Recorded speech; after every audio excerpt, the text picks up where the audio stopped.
Well, hello and welcome again to River Valley Farm. It is January the 31st, and we're getting our first snow pretty much since November. Oh, lovely, lovely day. Nice, really heavy, wet snow. Anyway, beside the point. Weather will do what it will do, and there's nothing we can do about it, right? So, yeah, there's that. We'll get to that in a minute. Anyways, yesterday I went and took some soil samples for my alfalfa field that we're gonna do here in a couple of months. You gotta let these dry real good before you can send them in to get tested. So anyway, here we got our probably an overkill sample for what I'm doing. This is like I think 3 acres worth here. Or well, I don't think it's 3 acres worth. It is 3 acres worth. But anyway, you get the idea. I just parked them here in front of the fan, and we'll let it do its thing. Blow on them and dry them off. If I can keep the bags down. Anyway, so yeah, that's what this is all about. We've got, I don't even remember how many times I stuck the little tool in the ground that you use to do this with, but a lot. Came up with about half a 5-gallon bucket full of dirt. Little core samples as such, and then this is what you get out of it. I mean, this is the soil that I'm working with in that field down there. This is probably from the northern side, where we have the sand pit, and then this is probably from the southern edge, where it starts to pick up a little bit of clay mixed with the sand, which is typically the better producing ground. But anyway, you can see kind of what we're up against here. So again, it's an alfalfa field, so I'm not too concerned about nitrogen, because it makes its own nitrogen. I'm going to put orchard grass in with it to kind of burn off some of the nitrogen. That particular field will take about, I don't know, you could stack a lime about 4 feet deep on it and take a new sample, and they probably still tell you it needs more lime. But anyway, we're going to work on that, see what the University of Kentucky thinks I need for fertilizers and lime. And then anyway, on to this thing. So I've been driving this poor old Dodge for a while, and naturally, like everything else around here, it needs a little bit of help. So we're gonna do a engine oil change, transmission fluid and filter change, air filter. Yeah. Oh, excuse me.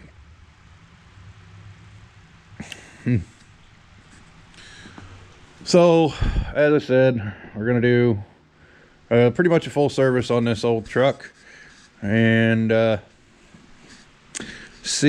it a shakedown, see what else it needs. I suspect we're gonna have to have some wheel bearings or ball joints or something, but that'll be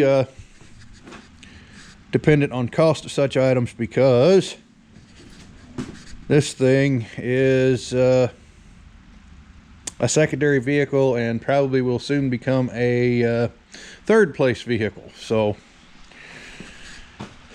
actually, it's already a third place vehicle. It'll probably become a fourth place vehicle here before long. So not going to do too much with it. It runs. We're just going to do our very level best to keep it running until it rusts apart. As you can see, it's not far from that. It's been running these roads for well, since it was new, and yeah, the it shows its wear for having done so.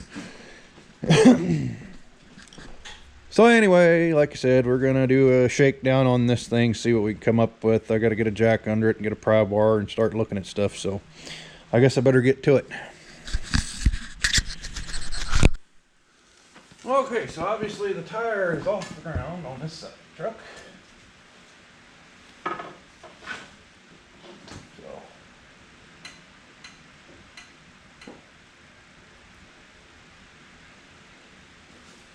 Something's moving in there. Oh, come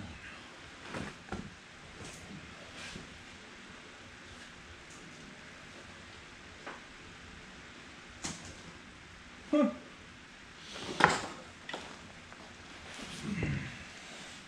Surprisingly, that one's tight. Let me reset. Okay, so left side. Let's see what we got over here. Really? Yes, Bandit, I know you're here.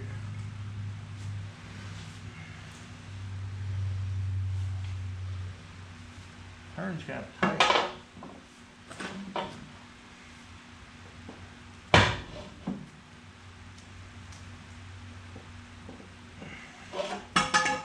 Okay then, I guess it has been done at some point. Poor little truck's got, I don't even know, 198,000 miles on it, I think. And front end's pretty tight, so I guess somebody must have rebuilt it at one point in time, which is good. You know, don't get me wrong, I'm not complaining. Less money I gotta spend, the better off it'll be. So yeah. Awesome. Alright. Well, the rest of the checkout I'll be laying on my back, so I'm not taking you with me. Alright. So if you have one of this body style Dodge trucks that happens to be 4-wheel drive, which probably you do,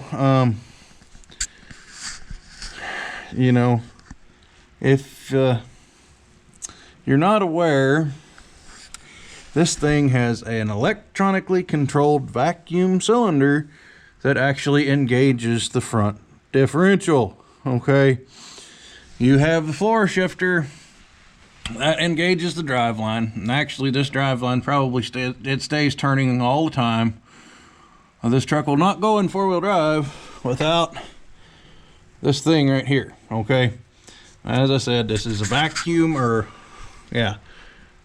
cylinder controlled by a solenoid valve. Right here is your connector for your solenoid. Okay, you've got vacuum lines. All right, 2 vacuum lines coming from right here up the frame. All right, now if you can see that, I hope you can. I'm gonna have to get my screen back up so I can see what I'm looking at through the camera, but anyway, get my light over here a little different, make it easier to see. They used galvanized lines to control the vacuum, not anything else. So this 4-wheel drive in this truck does work. Most of these probably don't around here. But anyway, your vacuum comes back over here. That's controlled by, or it opens up when you actually put it in 4-wheel drive, and that latches the front end. Slides the collar over the axle from this side, I think, over the axle so that it'll pull. All right. As I said, 4-wheel drive works in this truck, so I'm not messing with it, and I'm going to try and refrain from hitting these lines at all ever if I can, because I don't want to have to spend the money to buy the little, I don't know who makes it or what it's made of or anything else, but it looks like a choke cable, basically, that you have inside your truck. You pull the little knob out and it engages this piece here, this collar in the axle. Okay. Not exactly the greatest system in the world, I don't think. Not for somebody that actually needs and uses 4-wheel drive at any rate. Yeah, sure, you can engage it from in the cab. You don't have to lock the hubs in, but it fails regularly. Oh, let me get off the ground. It fails a lot, actually. The Chevy used a real similar system in their independent, or I should say, shouldn't say Chevy, should say GM used a real similar system in their independent front suspensions in the late 80s, early 90s model trucks. Put this dang thing down. So, as I said, they used them in their late 80s, early 90s model Chevy trucks. S10s, I think, is actually where that started at. But anyway, vacuum actuated four-wheel drive. You move the four-wheel drive shifter, it moves something else and makes vacuum go to the front differential. In this case, there's vacuum supplied to the front differential. When you pull the four-wheel drive shifter into four-wheel drive, it sends an electrical current down there and engages the four-wheel drive. Okay. Again, the electrical part of this probably works just fine, but that vacuum system, that fails. And if it doesn't fail in one of the lines, the diaphragm goes bad. As I said, there's a company out there that makes something you can replace that with that makes it a mechanical linkage. Or you can just go get a axle from a Ford with a Dana 44, which is what this is, under the front of it, and put it in there and put lockout hubs on your Dodge, and then you'll have a reliable system. Your Chevy, yeah, well, you can straight axle swap that, but again, lots of kits and money involved and what have you. Yeah, I don't know why everybody dislikes lockout hubs. I personally love lockout hubs because you get out, you turn the knob, it's locked, you're going places. Anyway, side rant. I should get on the phone, call the parts store, and see if I can get the filters for this thing and get on with my day. Anyway, let me do that, I guess. All right, so been to the parts store, got lunch, visited with people, what have you, and now we're back. I got this thing warm up for, I don't know, probably about an hour, really. That was when I was visiting, but whatever. So oil's draining, and we're gonna go ahead and do the air filter on this thing. This has got to be, well, it's a Dodge, it's gas, it's stupid, okay? You have to take the air filter housing off the engine before you can change the air filter. All right, this, you know, your air feeds in, hopefully y'all can see what I'm pointing at. The air feeds in from here, out of the fender over there. See, out of the fender over there, through here, up through the filter into the engine. Okay. Yeah. What the problem would have been with doing like a normal air inlet system where, or well, I should say a normal fuel injection air inlet system, I don't know, other than this is in fact a oh no, I was wrong. This is not a throttle body injection. This is a multi-port injection. They did get away from throttle body. Okay. I did not know that. Dodge started out in the fuel injection business with a similar throttle body injection to what GM had, which, you know, the old throttle body GMs were pretty decent.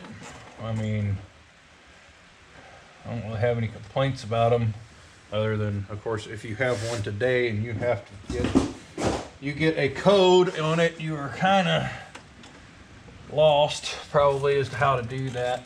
At one time I knew how to get it to spit out flash codes, but I don't remember how you do that now. Anyway, beside the point.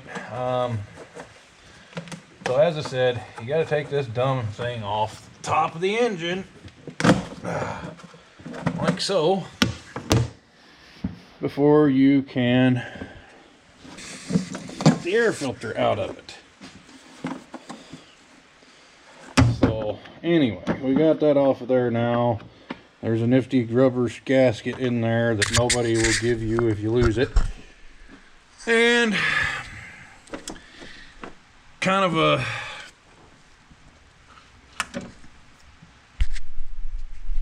Dodge didn't go far from the throttle body injection systems, but that is your throttle body right there. Idle air control, throttle position sensor, obviously your throttle cable, what have you here. That's an interesting, what is that other thing back there? Oh, that's your kickdown cable for the transmission. Okay, now I know what it is anyway. So yeah, pretty simple stuff, guys. Once you get it off the engine anyway, undo the doodad here. Here it is. Maybe. I don't know if that's how that works or not. There it comes. Gee, all right then. Complicated.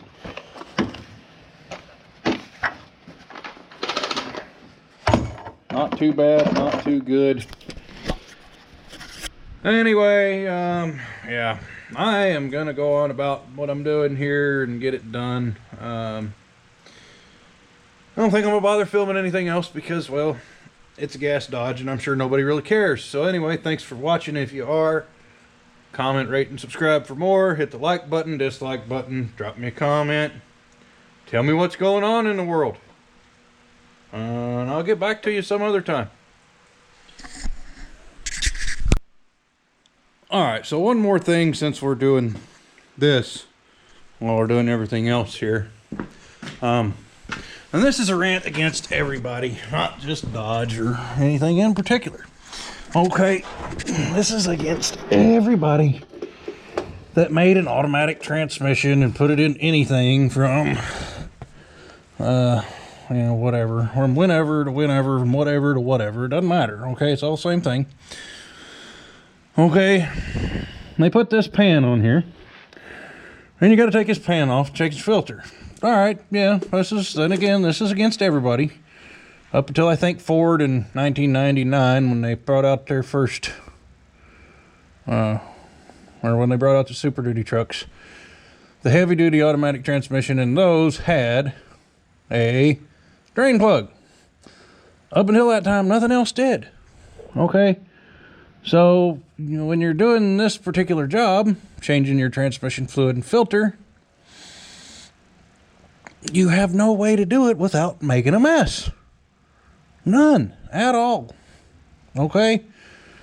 Which is why people didn't do it, and that's why the transmissions didn't hold up, and so on and so forth. I mean, that's just it. That's why it didn't work.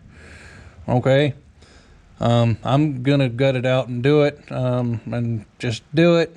And there's another option now that didn't exist at the time, which is the transmission flush. Okay? I don't know how much they cost. I've never had one done because, well, I don't mind being dirty. But anyway, that's pretty much it. They just take your cooler lines and, you know, pump your transmission fluid out and pump new fluid in. And, you know, it's got 2 meters on it. It keeps track of how much it takes in versus how much it puts out. And the only problem with that is they don't think they can really change your filter. But anyway, that's what you do.